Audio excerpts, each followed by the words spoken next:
My name is Michael. I'm a 30-year-old single man. Currently, I work for a certain online media outlet where I write various articles as a journalist. By the way, our company is celebrating its 10th anniversary, and at present, we have 12 writers, including me. I've been with this company for almost a year now. Before that, I was a freelance writer for a large corporation. However, a year ago, I decided to leave my corporate job and join this online media company. Looking back, I genuinely believe that move was a turning point in my life. At that time, my decision even led to my then girlfriend breaking up with me. According to my ex-girlfriend, she couldn't believe I would leave a stable job at the large corporation to chase my dream. Given that I had been considering marrying her, I sometimes doubted my decision back then. However, now I'm confident that I made the right choice. Although my income is now roughly half of what I made at my previous job, I find much more satisfaction in my work as a full-time journalist here. During my first year, I mainly wrote anonymous commissioned articles, which served as both learning and training. In my current job at the online media outlet, once your skill is recognized, you can have your own column with your name on it, but before that, you need to build your credentials. Thanks to one of our executives, Susan, I was able to steadily build those credentials. Michael, good job today. We've received a request from a travel agency. Can you handle it? With those words, Susan handed me the materials from the travel agency. When she approached, I could faintly smell the scent of soap from her, which made my heart race a bit. I have a sensitive nose, and I'm not a fan of strong perfumes, so I really like the natural scent emanating from Susan. Yes, in fact, I've always admired her. So naturally, whenever I'm around her, I get extra enthusiastic. Of course, I'll start writing immediately, I replied, and immediately began typing away on my computer. Susan is 33, 3 years older than me, and she was involved in the startup of our company. From what I've heard, our female CEO was Susan's senior in college.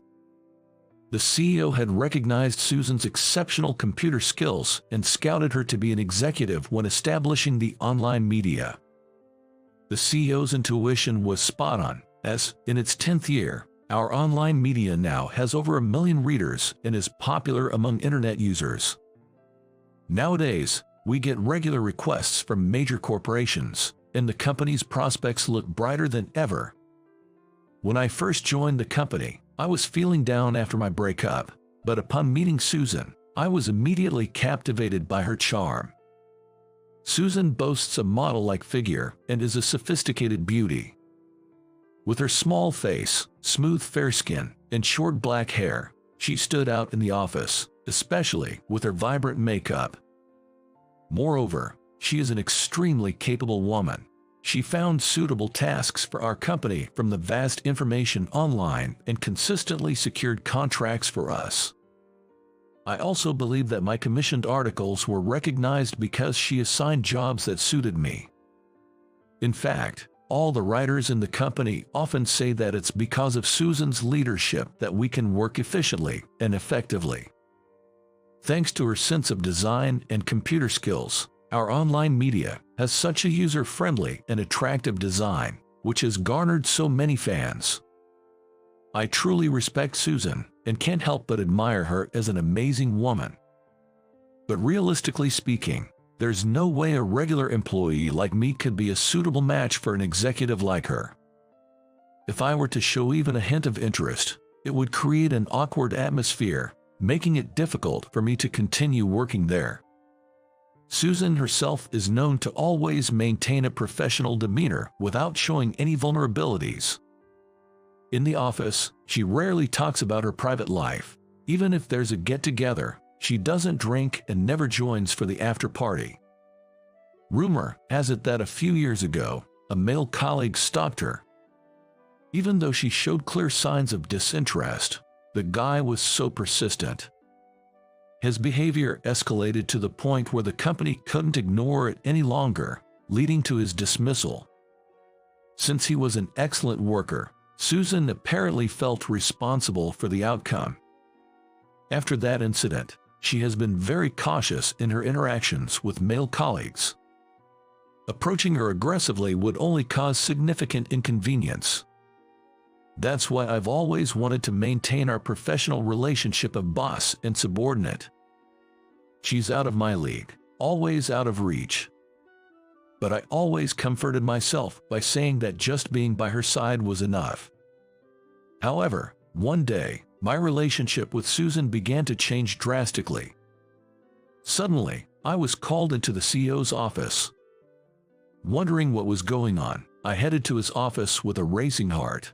The CEO greeted me with a big smile. "Michael, it's almost been a year since you became our exclusive writer. You've improved a lot, and I think it's time for you to have your own column. Both Susan and I have high expectations for you." I was ecstatic hearing the CEO's words.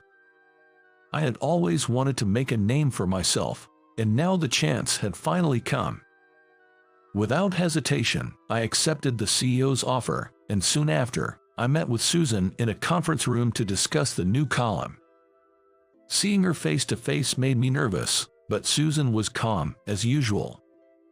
"Congratulations on the new column, Michael. I have high expectations for you." "Thank you. I'll do my best to meet your expectations." We then discussed the format and content of the column in detail. Given my love for traveling, we decided that I would write a weekly travel essay. When I mentioned I wanted to use my pen name Emerald Wanderer, Susan's attitude suddenly changed. Emerald Wanderer, you're using that pen name." It wasn't like Susan, who was usually unflappable, to be so surprised. "What's going on?" Only knowing her usual cool demeanor, I felt a jarring contrast seeing her wide-eyed expression and slowly opened my mouth. "Jess, that's the name I want to use. Is there a problem?" Susan quickly shook her head. "No, not at all. It's just a lovely name. Emeralds are precious gems, and Wanderer is like a traveler, right? It's a wonderful pen name. I'm looking forward to your articles, Michael." Upon saying that, Susan left the conference room with a spring in her steps, wearing a bright and genuine smile. It was quite surprising to see Susan, who usually only gives a courteous grin, show such a warm and genuine smile. I returned to my office in a daze. I wasn't the only one surprised by Susan's behavior. My colleagues were also talking about it, saying things like, "I've never seen Susan in such a good mood before." I love Susan's usual cool demeanor, but seeing her smile like that truly warms my heart. For her sake, I'm gonna put my all into writing great articles. With a strong resolve, I dedicated myself entirely to the series from that day. Susan's instincts were spot on, and my column was well received by the readers. Furthermore, Susan herself praised my articles, which sent me over the moon. "Reading your articles makes me feel like I'm actually on a trip. You're very good at describing scenery. I'm seeing you in a whole new light." "Thank you. I'm honored to hear that." While I've had experience getting praised for my work in the past, there's a special kind of joy being directly appreciated for my own original articles rather than contracted work. Ever since I was given the column, I've been able to engage in more personal conversations with Susan and enjoy my days even more, but that doesn't mean we've become closer outside of work. At the end of the day, Susan values me only for my work. If I misread that and try to force a personal bond, she'd probably be put off for sure. Considering our small company size, I knew I had to tread carefully. Days passed with my feelings for Susan growing, but my inability to express them gnawed at me. Then, a turning point came my way. Out of the blue, my mother brought up the topic of matchmaking date. Apparently, my date was 2 years younger than me, and it was one of our relatives who had suggested the match. When I heard this, images of Susan immediately flashed through my mind, but she wasn't my girlfriend or anything. Maybe I should give up on a relationship that seemed to have no future and explore this new opportunity. Wanting to get advice, I decided to confide in a close colleague.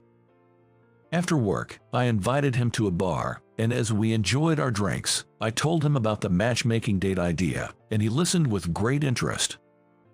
You know, Susan always seems so focused on work and doesn't appear to be interested in relationships, and she's a top executive. We're in different leagues. If things didn't work out, it might make things awkward for you at the company. Maybe it's a good idea to consider this matchmaking date thing.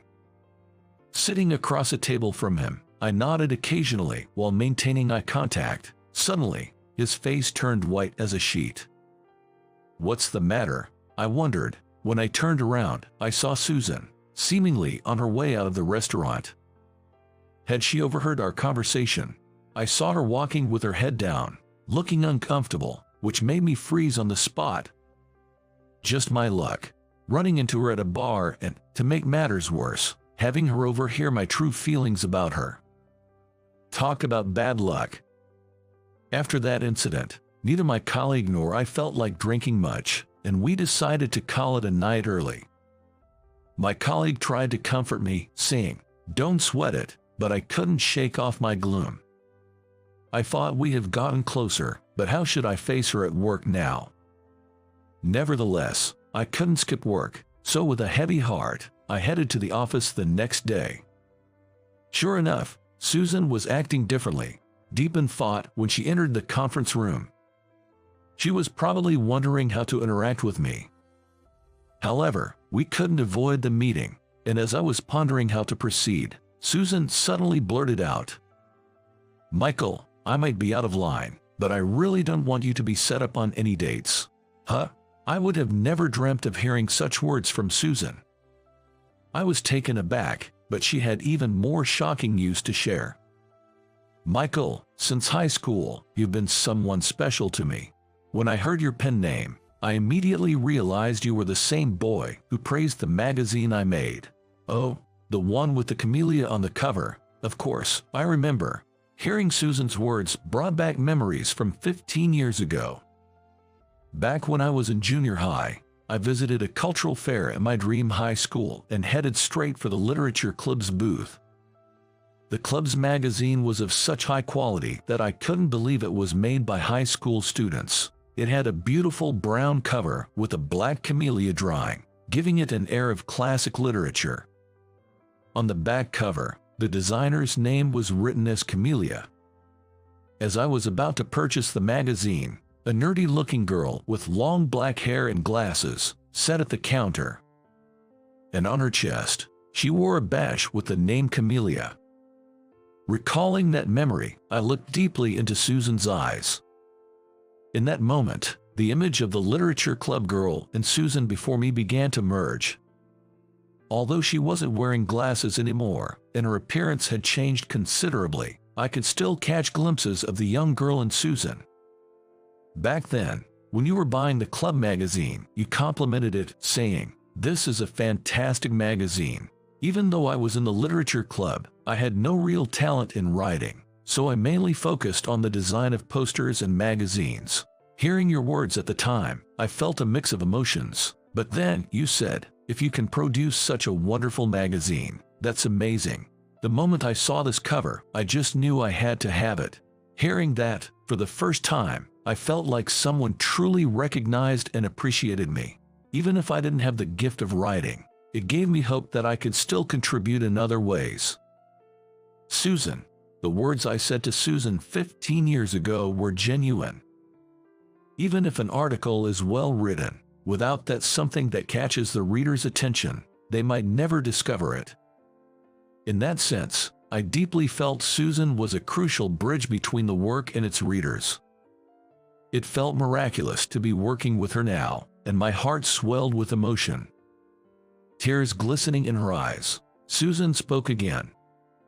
"After I graduated, my younger sister still attended the school, so I asked her to buy me the Literature Club's magazine during the cultural fair. In it, I was captivated by the work of a student with the pen name Emerald Wanderer. My sister, who wasn't involved in the club, didn't know who that was, so the next year, I went to the cultural fair myself. And there I found a boy with the name Emerald Wanderer. I was shocked to find out he was the same boy who comforted me a few years back. I was thrilled that he had joined the same high school and literature club. I wanted to approach him but saw he was surrounded by friends and looked busy, so I couldn't. The next year, I looked for another chance to meet him during the cultural fair, but I couldn't find him. I did learn his real name was Michael from another club member, but until I heard your pen name for this series, I hadn't realized that young boy was you. After all, you've grown so much taller and slender since high school. I see. That was why Susan acted differently when she learned my pen name. It's no wonder she didn't notice, given the tremendous change I had in college where I grew 4 inches taller and lost 22 pounds at the same time. Then, Susan, with her cheeks flushed, looked at me with determination. I've always been passive in love, but when I heard you were going for the matchmaking date, Michael, I thought I couldn't let things stay that way. I like you, Michael, please, stay by my side. I want to keep reading your work forever. I never thought the usually cool Susan would approach me this assertively. I too honestly expressed my feelings. I like you too, Susan. Ever since I met you, you've been special to me, and just being by your side makes me happy.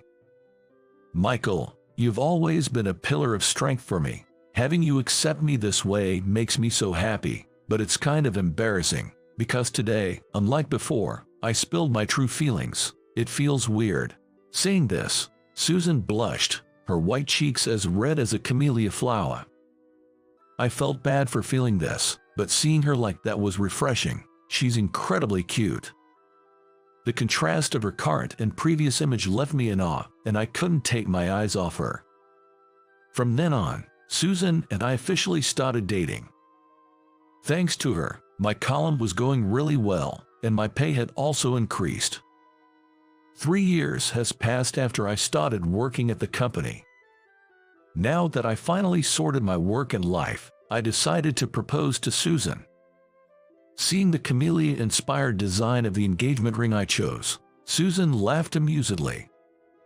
What a unique design. Where do you find it? Yeah. When I saw a magazine featuring a camellia design, I thought it was such a beautiful flower. It left me with an unforgettable impression, and I've always wanted to immortalize it. Susan has always been and still is the woman I look up to, and there are still many times when I feel I can't match up to her. In a way, she'll always be out of my league. But that's why I cherish her even more and want to become a man worthy of her. I channel that desire into motivation for my writing. I personally think this kind of love is perfectly fine. So, after 2 years of dating, Susan and I got married, and we still work hand in hand today. The color of the flower I saw that day hasn't faded, and if anything, my affection for Susan only grows day by day.